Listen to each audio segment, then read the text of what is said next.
पुण्यात रेव पार्टीवर पोलिसांनी छापा टाकलाय। आळंदी मरकळ रस्त्यावरील बंगल्यात ही रेव पार्टी सुरू होती।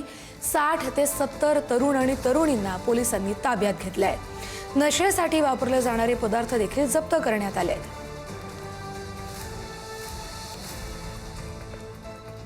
तर पुण्यात रेव पार्टीवर पोलिसांनी छापा टाकला। यात जवळपास 70 तरुण तरुणींना पोलिसांनी ताब्यात घेतलेलं आहे। तिकडे नशा केले जात असल्याचंही कळलंय आणि नशेसाठी जे पदार्थ वापरले जात होते ते पदार्थ देखील पोलिसांनी जप्त केले। रेव पार्टीत अंमली पदार्थांचा वापर झाल्याचा पोलिसांना संशय आहे। पुण्यामधल्या रेव पार्टीवर एका बंगल्यात ही रेव पार्टी सुरू होती। आळंदी मरकळ रस्त्यावरच्या बंगल्यात रेव पार्टी सुरू असतानाच पोलिसांनी छापा टाकला आणि ही कारवाई केली आहे। नशेसाठी वापरले जाणारे पदार्थ देखील पोलिसांनी जप्त केलेले आहेत।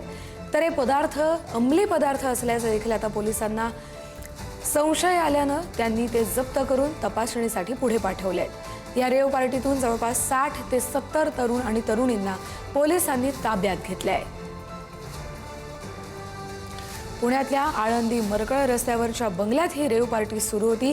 खरं तर पुण्यात आजकाल हे पब कल्चर मोठं विस्तारत आहे आणि त्यानंतर एका बंगल्यात सुरू असलेल्या रेव पार्टीवर पोलिसांनी छापा टाकून ही कारवाई केली आहे। याच संदर्भातले अधिकचे अपडेट घेऊया आपले प्रतिनिधी बालाजी पोद्दार यांच्याकडून। बालाजी, पुढे कारवाई काय झाली आहे? कस्तुरी, या 60 ते 70 जणांना जे आहे ते पुणे पोलिसांनी आता ताब्यात घेतलेलं आहे। पुण्यातल्या आळंदी मरकळ रोडवरती एक रिसॉर्ट आहे, ज्या खाजगी रिसॉर्टमध्ये ही सगळी रेव पार्टी, कथित रेव पार्टी म्हणावं लागेल, पोलीस याचा तपास करतायत। मात्र पोलिसांच्या तपासातून ही हाऊस पार्टी असल्याचं म्हटलं जातंय। मात्र या सगळ्या प्रकरणाची तपासणी जी आहे ती सुरू आहे। मात्र या सगळ्या रेव पार्टीमध्ये जे काही लोक सापडलेले आहेत ते सगळेजण जे आहेत ते उच्च शिक्षित आहेत, त्याचबरोबर चांगल्या कुटुंबातले आहेत आणि वेगवेगळ्या ठिकाणावरून हे सगळे सहभागी झालेले होते। या रेव पार्टीला एक्सपर्ट इन नाव असं देण्यात आलेलं होतं आणि ऑनलाईन याची बुकिंग करण्यात आलेली होती।